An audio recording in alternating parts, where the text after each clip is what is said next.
सारित्रे पूर्ण वैराग्य जाते स्थापयान योगेश्वराचे वायिका सारिका मान्य ऐसा नमस्कार माझा सद्गुरु रामदासा जय जय रघुवीर समर्थ.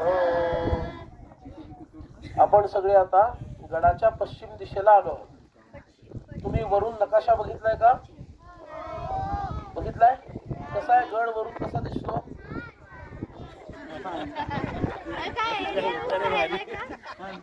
छान उत्तर दिलं तुम्ही. प्रश्न काय, उत्तर काय? गडाचा आकार कसा आहे वरून बघितला तर? त्रिकोणी आहे ना, बरोबर, छान असा त्रिकोण आहे. तर हे एक टोक आहे इकडचं पश्चिम दिशेचं. ठीक आहे, आपण गडाच्या पश्चिमेकडे आलो आहोत. ढग असल्यामुळे सूर्य दिसत नाहीये, तर इकडे तुम्हाला सूर्यास्त दिसेल. आता इथं दोन गोष्टी आपल्याला मुख्य बघायच्या आहेत.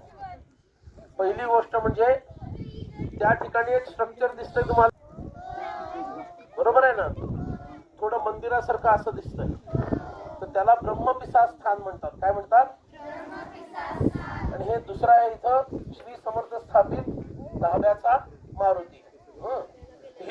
या दोन गोष्टी बघायच्या. आणि थोडं आपण समाधीच्या संदर्भामध्ये बघूया. तर पहिल्यांदा ती घटना घडली म्हणून ते सांगतो, नंतर हे सांगतो. तो आहे ब्रह्मपिसा. पिसा शब्दाचा अर्थ कोणाला माहिती आहे? सगळ्यांना माहिती आहे. पत्ते पिसणे. पिसा पत्ते, परब्रह्म भगवंत. अन्न हे पूर्ण ब्रह्म म्हणतो ना, तसं परब्रह्म म्हणजे भगवंत. तर भगवंताचा वेळ लागलेला असा त्याचा अर्थ आहे. कळलं का? ब्रह्मपिसाचं स्थान. समर्थ रामदास स्वामी त्यांच्या जीवनाच्या सायंकाळी म्हणजे अंदाजे 6 वर्ष शेवटची हे या गडा 5.5-6 वर्ष या गडावरती बऱ्यापैकी कायमच्या निवासासाठी आले. बऱ्यापैकी यासाठी कारण रामदास स्वामी एके ठिकाणी राहत नसत, सारखं त्यांचं फिरणं चालू असेल. पण त्यातल्या त्यात ते गडावरती राहायला आले आणि मग इथली व्यवस्था लावली चांगली. आणि वेळोवेळी शिष्यांची परीक्षा घेणं हे गुरूंचं काम असतं. ठीक आहे.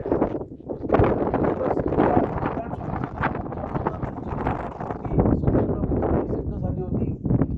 पण इतर शिष्यांना सुद्धा कसा गुरुभक्ती करून स्वतःचा कल्याण कसं साधायचं आणि गुरुभक्ती किती उंचीपर्यंत जायला पाहिजे याचा एक वस्तुपाठ म्हणजे काय, एक उदाहरण समोर ठेवण्यासाठी रामदासांनी एक लीला करायचं ठरवलं. लीला म्हणजे काय? ऐकूया नाही? लीला म्हणजे काय? थोडा चमत्कार किंवा थोडा असं काहीतरी करून दाखवायचं ठरवलं. रामदास स्वामींनी कल्याण स्वामींना इथून दक्षिणेकडे एक चाफळ नावाचं ठिकाण आहे. चाफळला कोण कोण जाऊन आलं? गेलेला आहे ना. तर चाफळला एक रामदास स्वामींनी स्थापन केलेलं राम मंदिर आहे. त्या भागामध्ये रामदास स्वामींनी कल्याण स्वामींना पाठवून दिलं आणि एक आज्ञा केली. आज्ञा अशी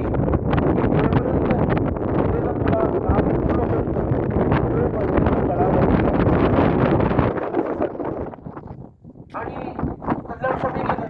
मग काही लोकांना वाटलं अरे वा, आता कल्याण स्वामी नाहीत, आता आपल्या परफॉर्मन्सला भरपूर स्कोप आहे. कुठला परफॉर्मन्स?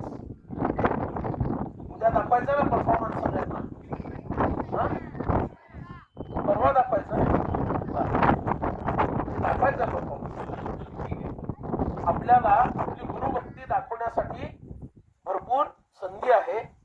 तर आपण गुरुभक्ती दाखवायला हरकत नाही असं सगळ्यांना वाटलं. आणि पद्धत अशी होती, सकाळी पहाटे उठायचं 3:30ला, 4ला फार तर उशिरा स्नान वगैरे करायचं, संध्यावंदन करायचं, आपलं आग्निक पूर्ण करून घ्यायचं, तर्पण वगैरे करायचं, अग्निहोत्र करायचं. ते झालं की काकड्यासाठी सगळ्यांनी यायचं आणि नंतर मग समर्थांच्या दर्शनासाठी म्हणून शेजघर आपण बघितलं काल, त्या शेजघरामध्ये जाऊन रामदास स्वामींचं दर्शन घ्यायचं. अशी पद्धत होती. मग यावेळेला एक एक शिष्य आत गेला, त्याला काय दिसलं?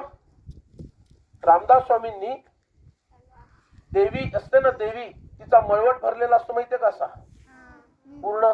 आता काय आपला संबंधच नाहीये. कुंकू लावायचं कोण कोण वेड्यासारखं लावणार? बरोबर ना?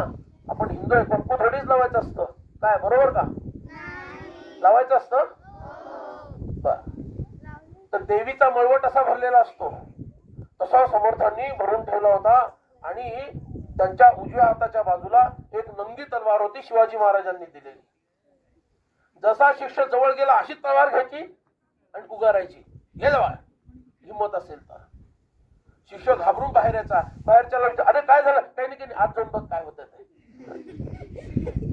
सगळे जात आहेत, पाहतायत, घाबरून बाहेर येतात. विचारतात काय झालं तुला? काय नाही नाही, मला खूप छान दर्शन झालं, मला खूप छान दर्शन झालं, असं म्हणून सगळेजण बाहेर पळतात. पण थोड्या वेळानंतर रामदास स्वामी ती तलवार घेऊनच बाहेर आले आणि जो दिसेल त्याच्या अंगावर धावायला लागले. येऊ का मी पण धावा तसा? दिसेल त्याच्या अंगावर येऊन धावायला लागले आणि म्हणायला लागले, अरे इथून दूर पळा नाही तर खांडोळी करून टाकेन. खांडोळी माहितीये? आंबोळी माहितीये? बरोबर ना? खांडोळी माहितीये का? खांडोळी हा बोल, बरोबर, हे चांगलं तुला माहितीये. चांगली खांडोळी करून टाकेन असं म्हणायचं. आणि आता आवेशात असा होता, एवढ्या लांब लांब असे छटा, धाडी, बलदंड शरीर, असे धावत आले की भीती वाटायची. ज्याला दिसेल तिथं तो जाऊन लपायचा. असं करता करता समर्थ सगळ्या गडावर फिरले, काय करायचं काय कुणाला कळे ना. आणि नंतर त्या शेतघराच्या इकडून समर्थ या दिशेला आले, पश्चिम दिशेला आले. त्या काळामध्ये झाड लावलेली होती, बागेसारखं होतं, अमराईसारखं ठिकाण होतं. आणि इकडं ओरडत ओरडत आले, जो जवळ येईल त्याची खांडोळी करेल असं ओरडत ओरडत समर्थ या इकडं आले. कळलं का? बऱ्याच लोकांना वाटलं समर्थांचं डोकं फिरलं, त्यांना वेळ लागलं. वेळ लागला शब्द कळला का? ब्रह्मपिसाला वेळ. आता खरंच वेळ लागलं होतं, ते तर आता नाही, ते जन्मापासूनच लागलं होतं, पण ते वेळ वेगळं आहे. तर त्यांना वेळ लागला. अरे बापरे, एवढा मोठा महापुरुष, एवढा साधू, पण कुणालाही प्रारब्ध बदलता येत नाही गडावरती.